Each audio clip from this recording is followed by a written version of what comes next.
सुबह के 4 बजे हैं। समुद्र अभी पूरी तरह जागा भी नहीं, लेकिन काली लहरों के बीच एक क्रू ट्रांसफर वेसल तेजी से आगे बढ़ रही है। हवा इतनी तेज है कि डेक पर खड़े रहना भी मुश्किल हो, और उसी डेक पर हेलमेट, हार्नेस, सर्वाइवल सूट और टूल्स के साथ खड़े हैं ऑफशोर विंड टर्बाइन वर्कर्स। वो लोग जिनकी रोजी रोटी लिटरली मौत के ऊपर लटकी होती है। सामने अंधेरे समुद्र के बीच कई ऑफशोर विंड टर्बाइन्स 300 से 400 फीट टावर हाइट से भी ऊंचे खड़े हैं, और ब्लेड टिप हाइट इससे कहीं ज्यादा हो सकती है। इन टावर्स तक पहुंचना ही आधी जंग है। एक गलत कदम, सीढ़ी की एक गीली पायदान या अचानक टकराती हुई कोई विशाल लहर और इंसान सीधे नीचे स्टील के प्लेटफॉर्म या बर्फ जैसे ठंडे समुद्री पानी में जा सकता है। यही उनकी हर सुबह की सामान्य शुरुआत है। इन वर्कर्स की जिंदगी किसी ऑफिस शिफ्ट जैसी बिल्कुल नहीं होती। इनका दिन घर से नहीं बल्कि बेस पोर्ट से शुरू होता है। कई बार इन्हें लगातार 14 दिन समुद्र में काम करना पड़ता है, फिर 14 दिन घर पर आराम मिलता है। इसी सिस्टम को रोटा सिस्टम कहा जाता है। जब बोट तेज लहरों के साथ टरबाइन के नीचे ऊपर नीचे उछलती है, तब इन्हें सही समय देखकर सीढ़ी पकड़कर ऊपर चढ़ना पड़ता है। इस पल को बोट लैंडिंग ट्रांसफर कहा जाता है, और यही इस जॉब का सबसे खतरनाक हिस्सा होता है। अगर लहर का टाइमिंग थोड़ा भी मिस हुआ तो पैर फिसल सकता है, शरीर स्टील से टकरा सकता है, या इंसान सीधे समुद्र में गिर सकता है। इसीलिए इनकी ट्रेनिंग बहुत कठिन होती है। उन्हें बार बार समुद्र में बचाव, रोप रेस्क्यू, इमरजेंसी एस्केप और बंद जगहों से बाहर निकलने की प्रैक्टिस कराई जाती है, ताकि खतरे के समय वो तुरंत सही फैसला ले सके। जैसे ही वर्कर ट्रांजिशन प्लेटफॉर्म तक पहुंचता है, असली क्लाइंब शुरू होती है। टावर के अंदर एक लंबी वर्टिकल लैडर होती है। बड़े ऑफशोर टर्बाइन्स में ये वर्टिकल क्लाइंब कई बार 80 से 100 मीटर या उससे भी ज्यादा इक्विवेलेंट लैडर डिस्टेंस तक पहुंच सकता है। ऊपर टरबाइन के सबसे ऊपरी मशीन वाले हिस्से यानी नासेल तक पहुंचते पहुंचते सांसें तेज हो जाती हैं। हाथों के दस्ताने पसीने से भीग जाते हैं, और नीचे सिर्फ लोहे का लंबा सीधा ढांचा दिखाई देता है। ये कोई बढ़ा चढ़ाकर कही गई बात नहीं है, बल्कि यही इनकी हर दिन की असली जिंदगी है। विंड टरबाइन टेक्नीशियन अक्सर 200 फीट से भी ज्यादा ऊंचाई पर टरबाइन के बंद ऊपरी हिस्से में मशीन और बिजली की खराबियां ठीक करते हैं। यही वजह है कि ये काम दुनिया के सबसे तेजी से बढ़ते हुनर वाले कामों में गिना जाता है, लेकिन साथ ही ये शरीर को बहुत ज्यादा थका देने वाला और कठिन काम भी है। अब इमेजिन करिए, बाहर सी स्टॉर्म बिल्ड हो रहा है, नासिल हवा के साथ वाइब्रेट कर रही है, और अंदर वर्कर को high voltage control cabinet trouble shoot करना है। कहीं सेंसर फेलियर है, कहीं यॉ मोटर जैम है, कहीं ब्लेड पिच सिस्टम एरर दे रहा है। एक छोटी टेक्निकल गलती पूरी टरबाइन को शट डाउन कर सकती है, और ऑफशोर डाउन टाइम का मतलब कंपनी के लिए लाखों का नुकसान। इसलिए प्रेशर सिर्फ हाइट का नहीं, परफॉर्मेंस का भी होता है। यही वजह है कि इस काम में फोकस टूटना सबसे बड़ा खतरा है। लेकिन डेंजर सिर्फ हाइट या इलेक्ट्रिसिटी तक लिमिटेड नहीं है। समुद्र खुद सबसे अनप्रेडिक्टेबल एनिमी है। वेदर विंडो अचानक बंद हो सकती है। सुबह काम सीधा, दोपहर एक गेल फोर्स विंड्स शुरू। ऐसे में कई वर्कर्स कई बार टरबाइन के अंदर ही रुक जाते हैं, जब तक वेसल वापस सेफली अप्रोच न कर सके। कुछ एक्सपीरियंस्ड टेक्नीशियंस बताते हैं कि कई बार 12 से 14 घंटे लगातार टरबाइन के अंदर रहना पड़ता है, क्योंकि सी स्टेट ट्रांसफर के लिए अनसेफ हो जाता है। कम्युनिटी डिस्कशंस में भी यही सामने आता है कि ऑफशोर शिफ्ट्स अक्सर 12 घंटे डेली और 14 दिन स्ट्रेट चलती हैं, जो बॉडी पर ब्रूटल लोड डालती हैं। और फिर आता है ब्लेड वर्क, शायद इस इंडस्ट्री का सबसे विजुअली टेरिफाइंग हिस्सा। अगर ब्लेड इंस्पेक्शन या रिपेयर करना हो तो वर्कर नासेल से रोप के सहारे ब्लेड सरफेस पर रैपल करता है। नीचे सैकड़ों फीट की खाली हवा, सामने कर्व्ड फाइबर ग्लास ब्लेड, और चारों तरफ समुद्र। हवा अगर अचानक गस्ट करे तो बॉडी पेंडुलम की तरह स्विंग कर सकती है। ब्लेड टेक्नीशियंस को fibre glass dust, resin fumes और एक्सट्रीम एक्सपोजर का भी रिस्क रहता है। एक्सपीरियंस्ड वर्कर्स ऑनलाइन बताते हैं कि ब्लेड साइड हेल्थ रिस्क सबसे ज्यादा लंग एक्सपोजर और फिजिकल स्ट्रेन से जुड़ा होता है। इतने खतरे के बावजूद लोग ये काम इसलिए चुनते हैं क्योंकि इसमें अच्छी कमाई, लंबे आराम वाले शेड्यूल और काम का एक बड़ा मकसद मिलता है। ऑफशोर विंड टेक्नीशियंस की कमाई जमीन पर काम करने वालों से ज्यादा होती है क्योंकि यहाँ समुद्र का खतरा, लंबे शिफ्ट और दूर दराज तैनाती शामिल होती है। ताज़ा लेबर डेटा के अनुसार विंड टरबाइन टेक्नीशियंस की औसत सालाना कमाई लगभग $62,000 होती है, जबकि ऑफशोर रोल्स में ओवरटाइम, ट्रैवल अलाउंस और स्टॉर्म रिस्पॉन्स बोनस जोड़कर ये कमाई $80,000 या उससे भी ऊपर पहुंच जाती है।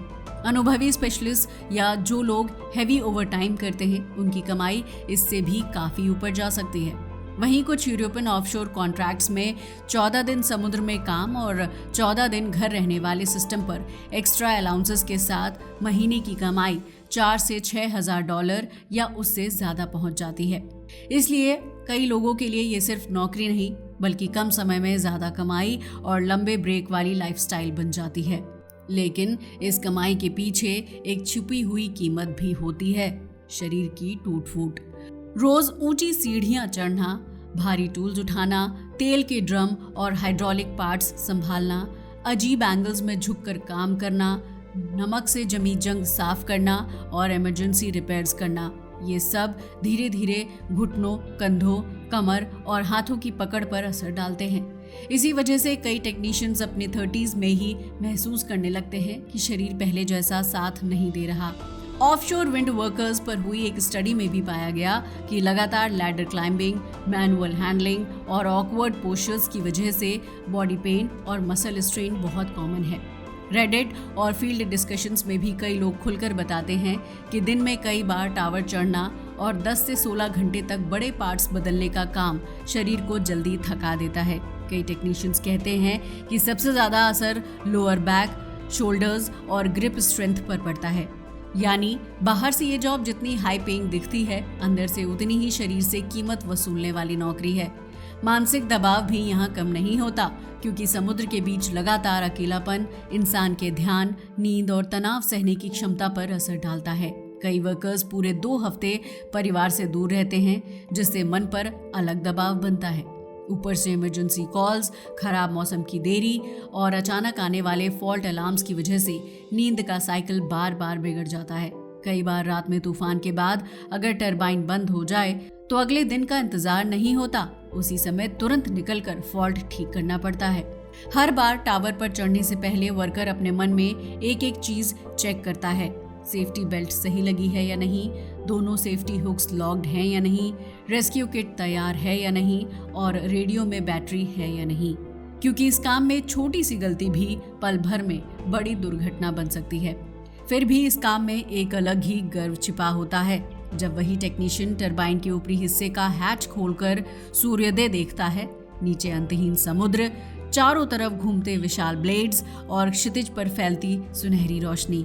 तब उसे एहसास होता है कि वो सिर्फ मशीनें नहीं संभाल रहा बल्कि भविष्य की ऊर्जा को जिंदा रख रहा है। यही डर, थकान और मकसद का अनोखा मेल ऑफशोर विंड वर्कर्स की जिंदगी को बाकी हर काम से अलग बनाता है। लेकिन कभी कभी यही रोज का खतरा कुछ ही सेकंड में पूरी इमरजेंसी में बदल जाता है। सोचिए, रात के 2 बजे ऑफशोर कंट्रोल रूम में अचानक अलार्म चमक उठता है। तूफानी हवा के तेज झोंकों के बाद एक टरबाइन अचानक बंद हो गई है। उसके ब्लेड्स को संभालने वाला सिस्टम सही जवाब नहीं दे रहा। रोटर एक ही जगह अटक गया है और अगर ये फॉल्ट जल्दी ठीक ना हुआ तो पूरी लाइन की बिजली रुक सकती है। बाहर समुद्र में 50 से 60 किलोमीटर प्रति घंटे की रफ्तार से हवा चल रही है। बोट लहरों पर बुरी तरह उछल रही है, लेकिन उसी पल टेक्नीशियंस को फिर से सेफ्टी सूट पहनकर निकलना पड़ता है। यहीं से ये काम सिर्फ मशीनों की मरम्मत नहीं रहता बल्कि हिम्मत, धैर्य और नर्व्स की असली परीक्षा बन जाता है। क्रू ट्रांसफर वेसल टरबाइन के बेस तक पहुंचती है, लेकिन स्टॉर्म के बाद सी स्टेट इतना रफ हो जाता है कि लैडर ट्रांसफर हर सेकंड जानलेवा लगने लगता है। बोट वेव के साथ ऊपर उठती है, फिर अचानक नीचे गिरती है और वर्कर को उसी माइक्रो सेकंड में लैडर पकड़कर जंप करना पड़ता है। अगर टाइमिंग हाफ सेकंड भी गलत हुई तो बॉडी स्टील मोनोपाइल और वेसल रेल के बीच क्रश हो सकती है। ऐसे तूफानी ट्रांसफर में उस पल पैसे नहीं, सिर्फ सही टाइमिंग, स्टडी हैंड्स और नर्व्स पर कंट्रोल ही काम आता है। ऊपर पहुंचते ही असली प्रेशर फॉल्ट डायग्नोसिस का होता है। अलार्म्स लगातार बीप कर रहे होते हैं और टेक्नीशियन को हेड लैंप की रोशनी में हाइड्रोलिक लाइंस, पिच एक्ट्यूएटर्स और स्कैडा एरर लॉग्स चेक करने पड़ते हैं। इस माहौल में काम माइंड ही सबसे बड़ा टूल होता है, क्योंकि पैनिक का मतलब गलत आइसोलेशन, रॉन्ग ब्रेकर सीक्वेंस या अनसेफ रीस्टार्ट हो सकता है। अगर इसी दौरान कोई वर्कर लैडर सेक्शन में स्लिप कर जाए या कन्फाइंड नासेल में कोलैप्स हो जाए, तब रेस्क्यू सबसे टेरिफाइंग फेज होता है। ऑफशोर विंड में सेल्फ रेस्क्यू और पार्टनर रेस्क्यू ड्रिल्स मैंडेटरी इसलिए होते हैं क्योंकि हेल्प तुरंत नहीं आती, क्योंकि समुद्र के बीच एक्सटर्नल रेस्क्यू टीम को पहुंचने में प्रीशियस मिनट्स लग सकते हैं। इसलिए टेक्नीशियंस को टावर के अंदर कैजुअली लोअरिंग सिस्टम्स यूज करके इंजर्ड वर्कर को कंट्रोल्ड डिसेंट से नीचे लाना पड़ता है। इमेजिन करिए, एक अनकॉन्शियस इंसान हार्नेस में सस्पेंडेड है, टावर के अंदर नैरो शाफ्ट, नीचे 90 मीटर डेप्थ और हर मूवमेंट कैलकुलेटेड होना चाहिए। यही रीज़न है कि इस करियर में टेक्निकल नॉलेज जितनी ज़रूरी है, उतनी ही रेस्क्यू साइकोलॉजी भी। ऐसी इमरजेंसीज सिर्फ उसी पल का खतरा नहीं होती, उनका असर धीरे धीरे बॉडी और माइंड दोनों पर जमा होने लगता है। 2 हफ्ते समुद्र में रहना सुनने में एडवेंचर लगता है, लेकिन असलियत में ये अकेलेपन की जिंदगी है। सुबह टरबाइन का काम, दोपहर टरबाइन का काम और रात में अचानक अलार्म आते ही तुरंत निकलना। चारों तरफ नजर डालिए तो सिर्फ पानी ही पानी। कई बार फैमिली के बर्थडेज छूट जाते हैं, त्योहार वेसल के छोटे केबिन्स में ही निकल जाते हैं और खराब मौसम की वजह से किनारे लौटने की छुट्टी भी देर से मिलती है। ऑफिशियल लेबर डेटा भी यही बताता है कि ऑफशोर विंड टेक्नीशियंस कई दिनों या कई हफ्तों तक घर से दूर तैनात रह सकते हैं। धीरे धीरे इस लगातार फिजिकल लोड का असर शरीर पर साफ दिखने लगता है। नमकीन हवा, बार बार ऊंची चढ़ाई और भारी सामान उठाने से कंधे अकड़ने लगते हैं, घुटने कमज़ोर पड़ने लगते हैं और कमर पर लगातार दबाव बना रहता है। बड़े ऑफशोर टरबाइन्स में टावर की सीढ़ियां कई बार 200 फीट से भी कहीं ज़्यादा चढ़ाई जैसा बोझ डालती हैं और ऊपर से पूरा सेफ्टी गियर और टूल्स साथ लेकर चढ़ना हर दिन स्टेमिना की परीक्षा बन जाता है।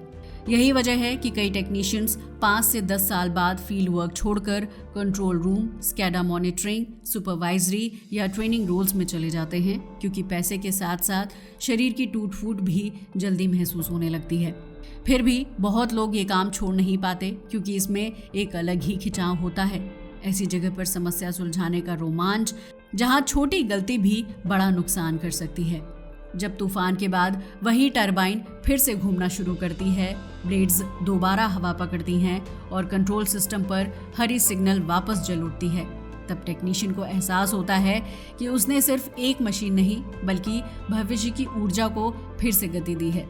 यही एहसास, यही जिम्मेदारी और एक्सट्रीम कंडीशंस में खुद को साबित करने का थ्रिल इस काम को बाकी नौकरियों से अलग बनाता है।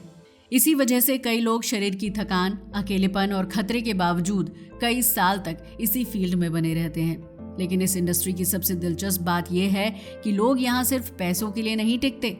एक्सट्रीम कंडीशंस में खुद को साबित करने का रोमांच ही उन्हें बार बार वापस खींच लाता है। नीचे उफनता समुद्र, ऊपर 300 फीट ऊंचा टावर, चारों तरफ गरजती हवा और उस सब के बीच खड़ा एक इंसान, यही ऑफशोर विंड वर्कर की असली पहचान है। दुनिया जब क्लीन एनर्जी की बात करती है तो अक्सर लोगों की नज़र सिर्फ उन विशाल सफ़ेद टरबाइन्स पर जाती है, लेकिन उनके पीछे वो लोग खड़े होते हैं जो हर तूफान, हर ऊंचाई, हर बिजली के खतरे और हर अकेली शिफ्ट का सामना करते हैं। उनकी जिंदगी बाहर से चमकदार नहीं दिखती, बल्कि बेहद कठोर होती है। हर दिन की कमाई के पीछे नमकीन समुद्री हवा, टूटी हुई नींद, अचानक बजते अलार्म्स, अंतहीन सीढ़ियां, तूफान का डर और हर पल जिंदा रहने की इंस्टिंक्ट छिपी होती है। यही वजह है कि ये काम सिर्फ एक नौकरी नहीं बल्कि हिम्मत, सहन शक्ति और मकसद की असली परीक्षा बन जाता है। शायद यही इस काम की सबसे कड़वी लेकिन सबसे सच्ची हकीकत है। ये करियर समुद्र के बीच स्टील टावर पर खड़े होकर हवा, ऊंचाई और लहरों तीनों से एक साथ लड़ने का नाम है। आज के लिए बस इतना ही। वीडियो अच्छा लगा हो तो इसे लाइक और शेयर करें और हमारे चैनल को भी सब्सक्राइब करें। जय हिंद दोस्तों।